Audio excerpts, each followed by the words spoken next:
Naglalakbay ang isang bapor tabo sa kahabaan ng Ilog Pasig, galing Maynila at patungong Laguna.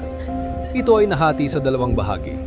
Ang ibabaw ng bapor kung saan dulaan ang mga mahahalagang tao sa lipunan, katulad na lang nila Don Custodio, Kapitan, Ben Zaib na isang mangunulat, si Simo na isang mga alahas, at ang mga prailing sila Padre Salvi, Padre Florentino at iba pa.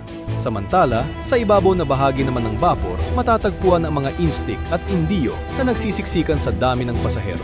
Ang hatian na ito ay nagpapakita ng uri ng tao at kapangyarihang umiiral sa sistema ng lipunan. Guys, ang Ilog Pasig, daming malulungkot at sasaya mga laman na halos ay alam ko na. Pero, maaari ko lamang ikwento ang masasaya at gustong kalimutan ang mga malulungkot. Mukhang meron kang nais ipahiwatig sa salitang manot, Kapitan. Ano ba ang nangyari? Matalas ang iyong pandinig. Sa totoo lang, nang marinig ko ang pangalan ng ilog na ito, ay naalala ko ang kwento ni Juan Crisostomo Ibarra. Barak, parang narinig ko na yung pangalan na yan. Ano po ba ang nangyari sa kanya? Alam niyo po ba, Ginoo? Senyor Simon, ikay namumusak. At yung paglalakbay ba na ito ay medyo mahirap sa isang katulad mo? Ayos naman po, Padre Florentino. Huwag na natin pag-usapan ang hirap ng paglalakbay. Hingganan natin ano ang nangyari. Barak, Si Ibarra ay anak ni Rafael Ibarra na nag-aaral sa Yugyo at bumalik. At sa kanyang pagbalik, nalaman ang pagkalisan ng kanyang ama. Tumingin kayo sa dako roon. Ayon sa kwento, habang siya ay tinutugis ng mga kawal, ito ay tumalon sa ilog at kinaulanan ng mga balak. Ang tubig ay naging kulay dugo, kudya ng mga kamatayan ng binata. ano ang nangyari kay Maria Clara? Napakasal siya kay Linares? Lumipas na ang 13 taon. Ayon lamang ang alam ko na namatay si Crisostomo Ibarra sa ilog na ito.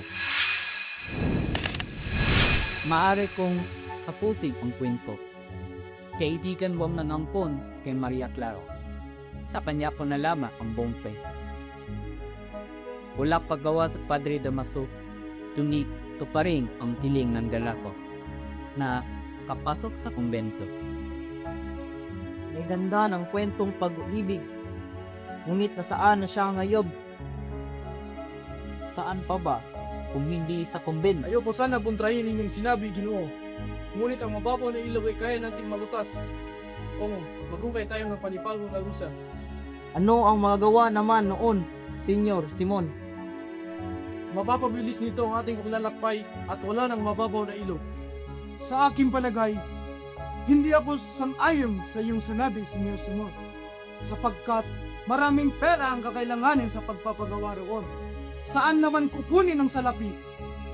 Hindi natin kinakailangan ng salapi. Paghawain ng mga bilanggo nang sa gayon ay malang salapi na kailangang magastahin. Hindi sapat ang mga bilanggo. At kung ang mga bilanggo ang ating gagamitin, tiyak na magkakaroon ng kaguluhan. Hindi ako naniniwala. Nagasa ba ang bayan ng Egypto? Nagasa ba ang mga bilanggong Hudyo ng kay Titus? Akala ko ba maalam na sa kasaysayan? Hindi tayo ang mga Ehipto at mga Hudyo. Ay nako! Wala ang kwentang kausap! Hindi ka makaintindi!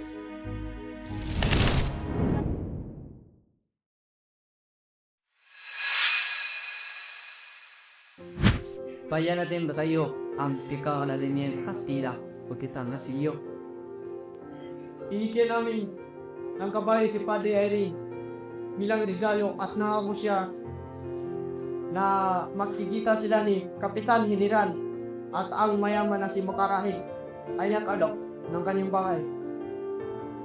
Nga pala, anong sabi ng iyong tiyong si Padre Clorilio ang tungkol sa inyo ni Paulita? Payag kami siya. Ngunit, palagi niyang sinasabi sa akin tungkol sa kasal. Hindi lang Kung kita mo sasabi kay Paulita na kanyang tiyahin na si Dunya Turina. Oo nga. Talaga ba na nais niyang hanapin mo ang kanyang asawa? Oo, hindi. Mawawala ang aking pinakamamahal. Pero sa totoo lang, itatago si Lord Tiburcio kasama ang aking tiyuin. Oh, Senior Simon! Isa gani, ito si Simon, ang isang mga alahas. Kung sana masukat ang iyong damdamin, ginoong sa gani.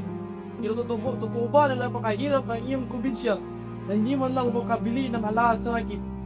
Hindi kami pumibili ng mga alahas na hindi namin kailangan sa buhay. Tingin ko, dapat tayo uminom ng alak para sa pag-ulad ng iyong probinsya. Nga Simon, di ako uminom ng alak. Isa gani, ayaw mo ba sa kanya? Hindi ko alam sityo.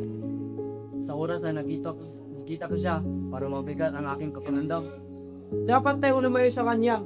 Isa siyang malakas na tao at kanang kamay ni General. Talaga ba? Oo, yun ang sabi ng kanyang mga kaibigan at ang kanyang kaaway. Nakita mo niya si Kapitan Tiago? Oo, si Kapitan Tiago ang kasama niya pang dating dito. Kaya ngayon ay dinag-iinalaan na siya.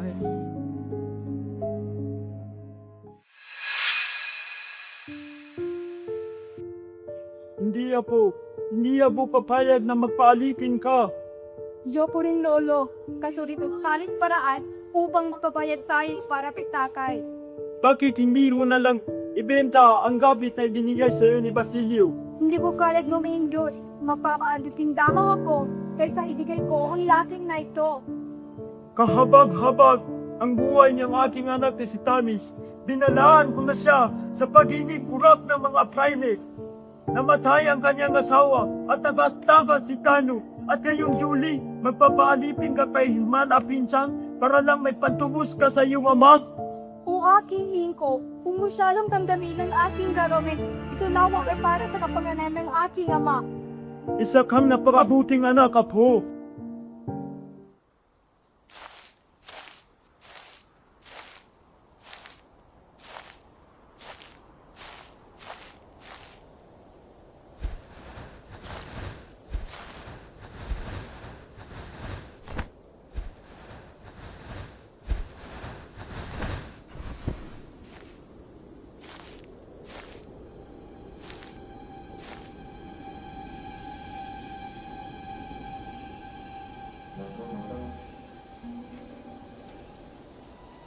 Kailangan ba yung tulog ko? Sino ka? Meron man hindi nakatayuan mo at tay. Laging pasasalamat ko sa mga tao kumitok sa akin. Pinakain ako at pinagaran. Pati 3 taong na nakalipas, initang alaala pa rin at igapi ay kariwa. Ang aking inang tisisa na nabali at ang kapatid niya na si Crispin na napatay. Buong buhay puno ng pagdudurusa at kalungkutan. Kung naalala mo, nakita natin sa lugar na ito noon. Dito, kilala mo ko? Akala ng lahat, patay ka na, Pisisto mo Ibaras. Ang iyong napagpasan sa ngayon ay dapat malatililihin lamang at walang dapat makalam kasi maaaring ikamatay mo at ikamatay ko. Wala akong balak ipagkalulo, Senyor. Ang lihim ay hindi malalaman ng iba. Inaasahan mong sasabihin mo yan. Dahil parehas tayong tutol sa lipunan. Ang iyong ina na nabaliw dahil sa kasakiman ng mga Espanya at ang iyong kapatid na pinatay. Umalis ako para magpayaman at magiganti sa kanilang lahat. Parehas tayong naghahanap ng katarungan, kaya dapat tayong magtulungan. Ika'y nag-iisa lamang. Ang gobyerno ay masyadong malakas. Paano mo magagawa ang iyong paghihiganti? Nagmakbay ako upang magpayaman. Nakita ko kanilang karangyaan at pang-aabuso. Sa kanilang kasamaan ay minsan nakisama ako. Bakit? Dahil ang mga taong naabuso at nasaktan ay magiging kasamaan sa araw ng paghukom. Pagdating ng araw, maasahan ko ba ang iyong tulong mo? Isang pribilehiya yun. Ngunit, kailangan kong tanggihan. Hindi ako taong politiko. Nais ko lamang kung maging manggagamot at yun ang nais kong gampanan. Bago manggamot ang mamamayan, gumutin muna ang bayan. Hinakaya mo isara ang iyong mga mata sa katotohanan na ang iyong ina at kapatid ay namatay dahil sa kasamaan ng Espanya. Matagal na silang patay. Pag sumama pa ako sa inyo, mabubuhay pa sila? ang iyong bayan. Hayaan mo na lang. Ikaw ang dahilan kung bakit ako nag-aaral ng mabuti. Naniniwala ako na sa katarungan ay ang ating bayan ay makakawala. Ang katarungan ay makakamit sa isang madugong labanan. Ngunit tayo ay magkaiba ng pananaw, Senyor. Kayo may karapatan sa iyong sariling desisyon, Basilio. At hindi ko naakitin o intindihin sa aking pag-iisip. At kung sakaling nagbago ang iyong isip, ako'y puntahan lamang sa aking tahanan. Sa kong kaawaan, Lolo, hindi man gaano palain ang bahay ni Himana Fensa, kaya pa rin kitang bisikan. Kung bumalik man ang aking ama, pati sabi na lang na ako ay nasa aking beta. Alis mo ko ako.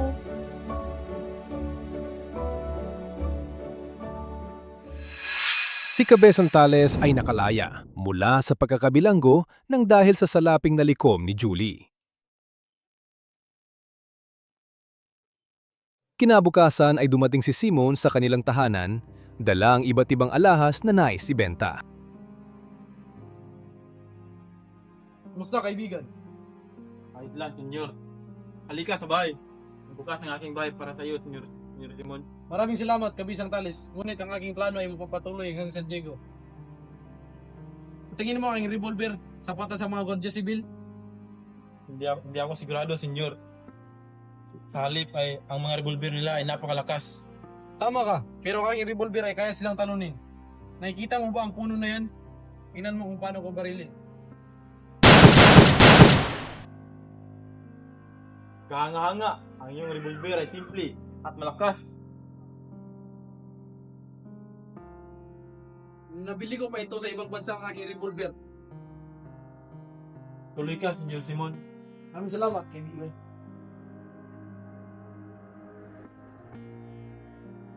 Tingnan mo ang mga aking mga alas at diamante. Napakagandang diamante at mga ruby. Kaya man ay maaaring kasira mo ng sinang isang dakong dito, malaking persyento ng ating bayan ay mahuhiluan. Ako rin ay bumibili ng alahas pati nagbibenta. Mayroon ba kayo may alok sa akin? Wala na akong mayalok sa iyo, senyor Simon. Halip, lahat ng mga alas ni tabi ng aking anak ay naibenta na. Ang laking na yun ay mahalaga kay Lee. Sa totoo lang, mas pinili niyang magpaalila kaysa mahiwalay sa lakit ni Maria Clara. Maria Clara? Oo, senyor Simon. Paano nabasa kami ni Basilio ang lakit na yun? Ang kwento ay binigay ni Maria Clara sa taong may kitong dahil sa awa. At ang taong yun ay ginamot ni Basilio at ginamit ang lakit para pang bayad niya. Kabisang Tales, hindi ko pa nakikita ang lakit na yan. Ang gusto ko na siyang bilhin sa halagang 500. 500? Kinakailangan kong walang kasapin ng aking anak, senyor Simon. Babalik ako bago dumili. Ako'y maghihintay, Kabisang Tales. Mag-ingat po kayo, senyor Simon. Maraming salamat, kaibigan. Pagnanakaw ko kayo sa loob ng sarili kong tahanan. Ipagpapalit ko ang relikaryo sa iyong revolver. Kailangan ko ang sandata sapagkat ako'y mamumundo at sasama na sa mga tulisan. Ipinapayo kong mag-iba na kayo ng landas sapagkat sa oras na mahulog kayo sa aming mga kamay ay tiyak nahihingan kayo ng malaking tubos. Telesforo Juan de Dios. Dahil sa matinding pag-ibig at pagnanais na makatulong, matayagang inipon ni Basilio ang kanyang kinita upang matubos si Julie mula sa pagiging alila. Isang araw, buong tapang siyang humarap kay Hermana Penchang upang bayaran ang utang ng dalaga, dala ang pangako ng isang panibagong simula para kay Julie at sa kanyang lolo Celo. Oo, Basilio. Aking pangaalagahan kung tatagapin mo ang aking hinihiling. Kung alam ko lang sana na hindi sapat ang aking pera, hindi ko na sana sinugal. Hindi pa ba sapat na siya ay nagpaalila sa iyo? Oo, ngunit kulang pa. Huwag kayong mag-alala. Handa akong bayaran lahat ng iyong pera na ginasta. Matubos lamang si Julie. Oh, siya sa akin ang bayad. Ito na. Kay malaya ng huli, hindi ka nalitin. Hindi ko alam kung paano ko kapagtulungan dito. Ang kasiyahan mo ay sapat na. Para sa kasiyahan mo, gagawin ko ang lahat. Ang aking napag-isipan ay, saan kami titilang ng aking lolo? Bakit ko bang humingi kay Basilio? Malalaman mo mamaya. Ito ang iyong bagong bahay, Uli. Hindi man ito gano'ng kalaki, ngunit malaya ito sa problema. Salamat sa lahat, Lolo. Dapat ko lang makita si Lolo, mayroong nagmagandang loob sa atin. Ito ay aking tungkulin sa mga tao aking pinapalagaan. Paano mo ito nagawawasak? Hindi ko alam kung paano kita pasasalamatan. Ngunit, saan ka nagkita ng perang pangmasakit at pambili ng bahay na ito? Ako ay nakapag-ipon ulit. Hindi naman gaano kamahal ang pagtubos sa iyo at ng bahay na ito. Babalik ako bukas. Mayroon pa akong kailangan gawin. Ako'y maghihintay sa iyong pagbabalik, Basilio. Umalis si Basilio na may galak sa puso. Batid na naibigay niyang kalayaan at kaligayahan sa babaeng kanyang inirog. Naiwan naman sina Julie at Tandang Selo sa kanilang bagong tahanan. Baon ang panibagong pag-asa at ang matamis na pangako ng pagbabalik ng binata kinabukasan. Sa isang marangyang bulwagan, nagpupulong ang Kapitan General kasama ang mga matataas na opisyal at mga preyle. Bakas ang pagkayamot at pagkainip sa mukha ng general, habang mabilis na tinitingnan ang mga papeles sa kanyang harapan. Mga kumpadre, doon natin yung pag-usapan sa aking harding. May inihanda akong kunting saluhan doon. Halika na, pumunta na tayo doon. Dito, padre.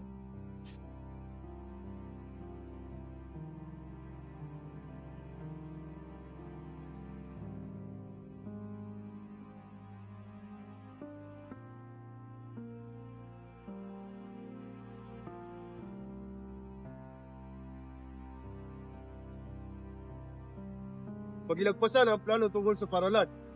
Masyadong mahabang proseso iyon. Ano pa bang meron dyan? Ano ba yan? Wala na bang iba? Hindi sa problema sa paralan? Anong klaseng kahilibangan ito? Akademya? Sa wikang Kastila? Ano ang pumasok sa isip nila at naisipan nila iyan? Kaibangan!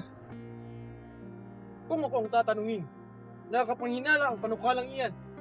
Sinasabi mo bang maraming lihim na tinatago si Basilio? Kung ganon, gusto ko ang kanyang pangalan ay nakasulat. Ang mga Indio ay dapat lang huwag natuto sa wikang Kastila. Ang dapat sa kanila ay magbayad ng buwis at manatiling mangmang.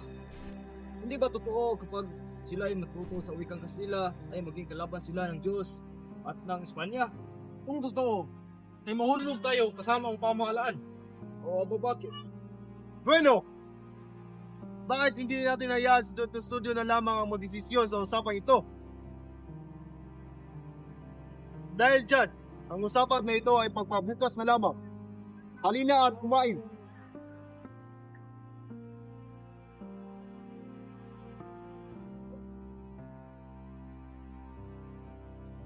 Kay sarap!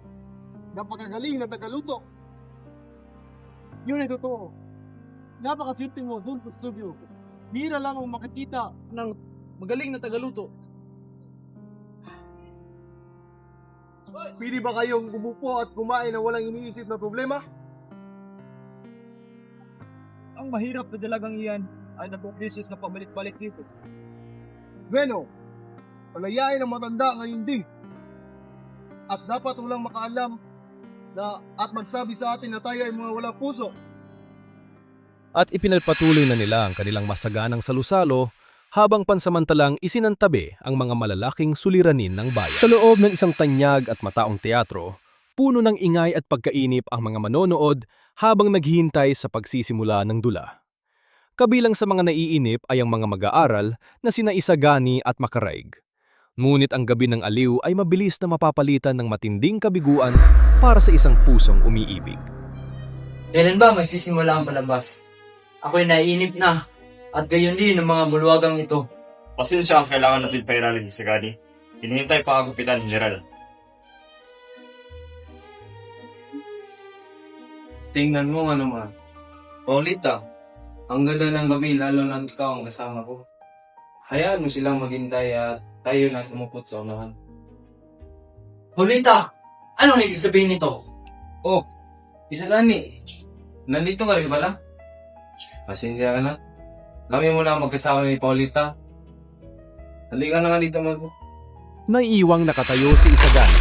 Pilit tinatanggap ang mapait na katotohanang nasilayan ng kanyang mga mata. Sa gitna ng naghihintay at masayang madla, gumuho ang mundo ng binata habang pinagmamasdan ang paglayo ni Paulita kasama ang mayabang na si Juanito. Meron na mga balita ang Makaraig. Umayag na silang tumulong Pinapahalagahan nila ang sikap na pinapakita ng mga estudyante sa pag-aaral. Hindi pa pikson. Hindi pa natin masasabi na tayo ay ng tagumpay. Ang mga praile ay nagpapahayag at nagpaplano pa ng korporasyon. Makakatulong tayo sa pagtatakbo ng akademya sa paglaganap ng pondo sa korporasyon na napili. Ang nakakatawa pa, si Padre Irene ay gusto bigyan natin ng sulo ang mga magbigay bilang pasasalamat sa pagtulong. Aking paniniwalaan din. Sa gitna ng katahimikan ng gabi, habang abala si Basilio sa pag-aalaga sa patuloy na nanghihinang si Kapitan Tiago, isang hindi inaasahang panauhin ang dumating. Taglay ang isang mapanganib na lihim at nagbabagang plano ng paghihimagsik. Palihim na nilapitan ng mayamang alaherong si Simone ang binata upang hingin ang kanyang pakikiisa sa isang napakahalagang misyon. Gusto ka na, Basilio? Senyor Simon, hindi ko napansin na yung pagdating. Ayos lang ako. Ngunit si Kapitan Tiago ay lumalala na ang kanyang sakit. Dulot ng mabilis na pagkalat ng lason sa kanyang katawan. Unti-unting nilalason, parang ang bayan. Makinig ka sa akin, Basilio. Kakunting sandali lamang ay magsisimula na ang himagsikan. Senyor Simon, di ba sinabi ko na sa inyo dati na hindi ako makikisali sa politika? Nandito ako para papiliin ka sa kamatayan o magandang kinabukasan. Kung kami ay magtagumpay, lahat ng hindi sumasang-ayon na tulungan kami ay ituturing namin kalaban. Kamatay o tagumpay? Tiyak na ba ang inyong pagtatagumpay? Kaya kong hikayatin ang lahat. Sa aking sinasabi, naniniwala sila na galing sa general o sa mga praile ang aking mga sinasabi. Sa ganitong dahilan, mas napapadali na sila ay sumali sa aking panig upang maghimagsik. Ano ba ang aking magagawa? Simple lang, pumunta ka sa Santa Clara upang itakas ang pinakamamahal kong tao na ikaw at si Kapitan Tiago lang ang nakakaalam. Si Maria Clara? Tama, si Maria Clara. Siya lang ang dahilan kung bakit pa ako nabubuhay. At ginagawa ko ito upang mabuksan ang kumbento. Ngunit Senyor Simon, huli na ang lahat. Bakit? Ano ang iyong ibig sabihin? Patay na si Maria Clara. Sinungaling! Buhay pa si Maria Clara at ngayon ay may sasalba ko ito at ikaw ang mamamatay. Totoo ang aking sinasabi. Siya, kung ayaw mong maniwala, bisitahin mo ang kumbento para malaman mo. Ha? Namatay siyang hindi ko nakikita. Namatay siyang hindi na nalalaman na nabubuhay ako para sa kanya. Ngayon wala na siya. Ano ang silbi ng buhay ko? Parang pinagsakluban ng langit at lupa si Simone dahil sa malagim na balitang kanyang narinig. Ang pagpanaw ni Maria Clara ay tuluyang dumurog sa puso ng alahero at sumira sa nag-iisang dahilan ng kanyang pagbabalik. Sa lilim ng madilim na gabi, naiwan si Simone na lunod sa matinding pighati na pagtantong huli ng lahat para sa kanilang pag-iibigan. Isang umaga, gumimbal sa buong universidad at sa pamahalaan ang paglabas ng mga subversibong paskil na nakadikit sa mga pader ng paaralan. Sa gitna ng lumalaganap na kaguluhan at pagkalito, nag-usap ng masinsinan ang magkaibigang sina Basilio at Isagani tungkol sa nagbabadyang panganib. Sagani, alam mo ba sino nagdikit ng mga paskil na yan? Wala akong kinalaman. At bakit natin iibisagay ng mga panganib na yan? Sa parehas na linggo, lahat ng kagrupo ni Basilio ay nabilanggo dahil sila ang pinaratanggan na nagpasimuno ng mga paskil na naglalaman ng mga pambabanta, pagpupugot ng ulo at pananalakay na nagdulot ng malakihang takot sa nakararami. Sa gitna ng matinding pangamba, isang malagim na balita ang nakarating kay Julie. Habang ang ibang mga mag-aaral na nadawit sa issue ng mga paskil ay nakalaya na, naiwan naman sa piitan ang kanyang kasintahang si Basilio. Dahil pumanaw na si Kapitan Tiago, nawala ng taga-suporta at tagapagtanggol ang binata. Sa labis na desperasyon, humingi ng saklolo si Julie kay Hermana Bali, isang desisyong magtutulak sa kanya sa isang napakadilim na bitag. Ayon sa akong nabalitaan ng kabilang pinasingil, paano ang kanyang mga kasamahan? Nakalaya ni silang lahat, ngunit dahil napatay na si Kapitan Tiago, wala nang ibang titulo sa kanya at makalaya ka. Nalalapot ko namin. Tulungan mo ko, Hermana Bani. Pakiusap. Alam ko na! Si Padre Camora. Tama! Kayo makakatulong sa iyo pang makalabas si Basilio. Kaya halika, puntahan natin si Padre. Ngunit, Hermana Bani, wala mo bang ibang paraan? Alam mong siya yung makapangyarihan at may impluwensya sa pamahalaan. Kaya, paniguradong may matutulungan kanya upang makalabas si Basilio. dahil siya ay bibitayin na. Kaya halika, puntahan natin sa kumbento. Sasamahan kita. Ngunit Hermana, dali na huli at umakap ka na. Dahil siya lang ang makakatulong sa iyo upang makalabas si Basilio. Huwag ka naman maging makasarili. Dahil kailangan na kailangan ni Basilio ngayon ang tulong mo. Gagawin ko ito para sa iyo, aking mahal. Patawan.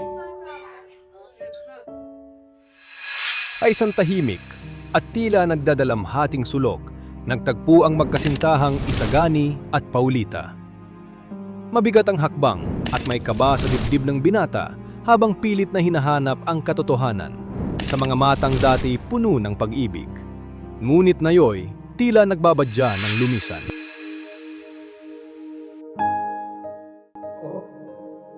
Ngunit ginawa mo na, Paulita. Tumingin ka sa aking mga mata. Walang katotohanan ng mga iyon, hindi ba? Hindi ka magpapakasal sa iba. Hindi ba? Tayo lang magpapakasal sa tamang panahon. Hindi ba? Patawag sa ganyan. Tama na. Maghiwalay na tayo. Akala ko ba sa aking masaya? Ang sabi mo pa ngay, Sagani. Ayoko na. Hindi na rin mahal. Makakapagod kang mahalin. Magpapakasal na ako kay Juanito. Dahil yun ang makasabuti para sa akin. Bibigyan niya lahat na. hindi Paulita. Iyan ko pa yung dinig sa akin. Hindi, Sagani. Ikaw ang mapinig sa akin. Hindi katiyan mo naman ako. Ang lain ko lang, ay ikaw pinagpit ko. Hindi mo sa akin nabibigay ang buhay na aking kinagpunan. Hindi. Hindi ko yung gaya. Pero pagpipiliin kita, hindi ko alam kung saan ako sasabihin. Wala akong magandang ginagawa sa piling mo. Paulita, ako sinta. Sabihin mo sa akin ang dapat sabihin ko yung kalulungin ka. Gagawin ko ang lahat. Ay katunayan lamang ang aking sarili. Maging ang pag-ibig natin. Sabihin mo, tatawirin ko ang anumang bundok. Dalanguin ko ang anumang dagat. Maging ang mga bituin ay aking susunod. Huwag ka lang mawala. Sagani, hindi sapat ang pag-ibig na kayang ibigay upang tayong dalawa ay mabuhay. Kaya ako masukay ang pag-ibig ko sabi mo. Kung hindi ko inibig ako na siya kung yung kitalin eh. Ipagpatuloy mo na lamang ang mga pangalan yan sa inyong nagpitan. Hindi, mahal ko. Sabihin mo na bibiro ka lang. Sagani, hindi. Oo na, disuhan ko. Mama lang na supli paghiwalay tayo at magpapakalating manito sa makalawa. Magpabibigyan ako ng magaling tulad sa tayo. Patawad mo Sagani. Hindi kung dito na lang tayo. Hindi tayo magagamit ng natin ba? Kaya Paulita, mahal na mahal kita. Mababaliw ko na pag mawala ka. Alam ko, kulit ni Sagani, tama na. Hindi kita mahal. Ayoko na. Pagkawalan mo na ako at baka nakakita pa natin dalawa. Ayoko maging dahilan tayo ng nakatawag na patay tayo ng muko. Sana ito na ang aking huling pagkakita. Paalam na, maging magkayat ka. Sabihin mo mahal, paano ko magagawang maging hiyak? Kung ikaw mismo aking natiyahan ay mawalahan sa akin. Matapos makalaya sa tulong ni Simone, nagtungo si Basilio sa kinaroroonan ng alahero. Puno ng pait, put at pagnanasang maghiganti ang puso ng binata dahil sa sunod-sunod na trahedyang sinapit ng kanyang pamilya at kasintahan. Sa kanilang paghaharap, inilatag ni Simone ang isang nakatatakot at madugong plano na nakatago sa isang simpleng kagamitan. Bilisan mo at papasukin mo siya.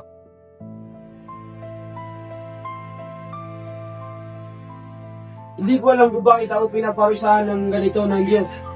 Ngayon, nandito ako upang maghiganti. And pang dahilan, bakit ka nandito? Oo, Senyor Simon. Una sa lahat, nais kong magpasalamat sa pagpapadala sa akin. Ngayon, handa akong tumulong sa paghihimagsik. Katarungan na hindi ko sinimulan dahil sa magsikan kasi akap ko ay nabandona na. Ngayon, wala nang taong natira ng aking mamahaling. Wala nang halaga ang iba. Lampara? Ano ang plano mo? Anong gagawin yan? Malalaman mo, mamaya-maya. Nitroglycerin! Ito ang gagamitin natin upang armas. Paano naman natin yan gagamitin? Lahat ng tao ay magsasama-sama mamaya at papatay, sasabog ito at papatayin silang lahat. Kailan? Tungkol saan ang sama-sama? Ngayong gabi, ang lambarang ito ay nandoon sa handaan. Sa bawat galaw ng lambara, upang maging maliwanag ang sunog ay tatama sa nitong Brazil. At ito ay tinabong kasama ang buong kwarto dahil kakalat ang pulbura sa bawat sulok. Hindi mo na kailangan ng ating tulong. Sa pagsabog ng lampara, sinyalis yun sa pag-atake bilang kabisang talis na nasa bundok sa Santa Mesa. At nandoon, makakapasok sila sa bayan at magkakaroon ng kaguluhan. At ang mga sibilyan na walang kaalaman na ay maaaring kutukan ng baril ay ikaw ay magpatulog sa kanila at lumaban dahil dadalhin mo sila sa tindahan ni Kirago upang kumuha ng armas. Kung ayaw mo lumaban, patayin silang lahat. Lahat? Oo, lahat, walang duwag. Ngayon sa atin, dapat walang duwag. Ang aking pinapahalagahan ay kung ano ang sasabihin ng mundo sa atin sa kaguluhan ito. Ang mundo ay papalakpakan tayo. Tayo mga Europeo ay pupuriin pa. Dahil sa halip, ang resulta lamang ay kikilalanin tinitingnan wala sa pamamaraan. Wala akong pakialam sa mundo. Wala namang ginawang maganda sa akin ang mundo ito. Ang aking ina, kapatid, kasindahan ay namatay dahil sa kawalaan ng katarungan. Nasisiyan ako sa iyong mga sinabi, Basilio. Ngayong alas 10 ng gabi, magkita tayo sa San Sebastian para sa mga iba pang kailangan mong gawin. Ayon sa gusto mo, Senyor Simon. Sa pasok sa mga oras ng alas 9, siguraduhin mo na malayo ka sa kalye kung gusto mo pang mabuhay. Matapos makalaya sa tulong ni Simon, nagtungo si Basilio sa kinaroroonan ng alahero. Puno ng pait, put at pagnanasang maghiganti ang puso ng binata dahil sa sunod-sunod na trahedyang sinapit ng kanyang pamilya at kasintahan. Sa kanilang paghaharap, inilatag ni Simon ang isang nakatatakot at madugong plano na nakatago sa isang simpleng kagamitan. Sa pag-alis si Basilio sa tahanan ng mag-aalahas, nakaramdam ng saya sa kanang puso. Sa halip, mabibigyan niya ng katarungan ang mga minamahal niya sa buhay. Ngayon ang kasal ni Juanito at Paulita gaganapin sa lumang bahay ni Kapitan Tiago. At lahat ng bisita ay may kinalaman sa pamahalaan. Ngayon ang huling gabi para sa mga namamahala sa Maynila.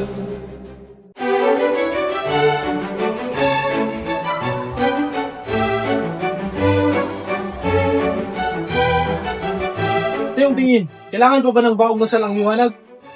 Hindi naman siguro sila habang buhay na nasa dilim. O maning, kailangan nang umalis, may mahalagang pulong pa ako ngayong gabi. Maganda siguro siya, Senyor Simon. Kung sinasabi mo ay ang nasa isip ko ay nagkakamali ka, hindi ako malululong sa tawag ng pag-ibig.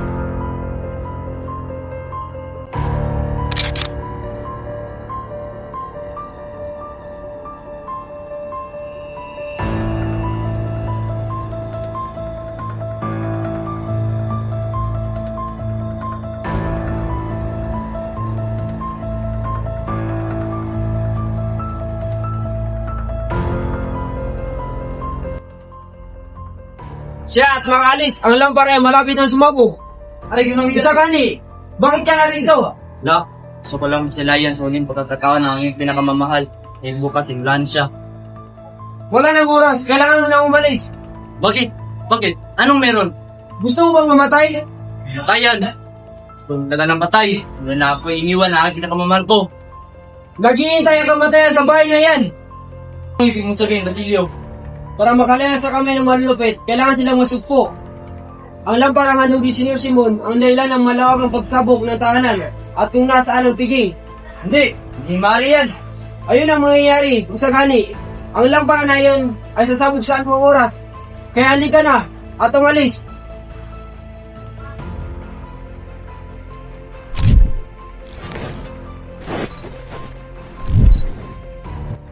Mana si Paris at nilagdaan ni Jesus tumubuhan ni Ibarra. Imposibleng patay na siya. Bakit? Sino ba siya? Bakit natakot kayong lahat? Isang masamang biro ito at may mga kababaigan dito. Paano naman makakasulat ng isang infilibuster at 13 taon ng patay? Totoo na siya ang nagsulat. Alam ko ang kanyang sulat kamay. Manatisel Pares? Ibig sabihin may patintay ka ha?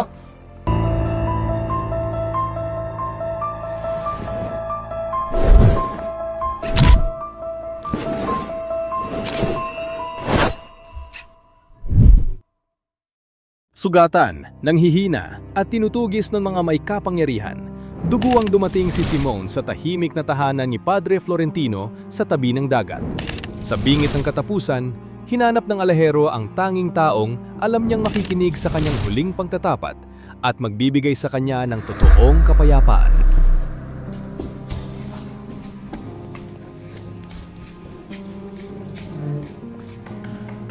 Padre Florentino! Ay, tulong! Anong nangyari sa iyo, Senyor Simon? Halika dito sa akin, Sinit. Gagamutin natin ang iyong sugat. Maraming salamat, Padre Florentino. Pero huli na ang lahat. Hindi pa huli ang lahat.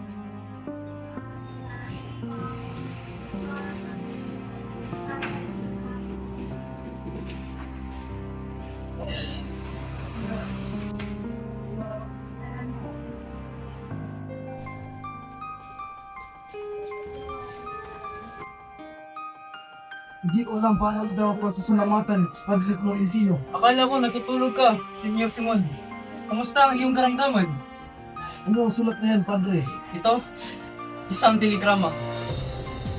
Ano ang nilalaman? Ayon dito, ikaw ay dadakipin sa paglubog ng araw. Ako ay nanguhong. Madali lamang.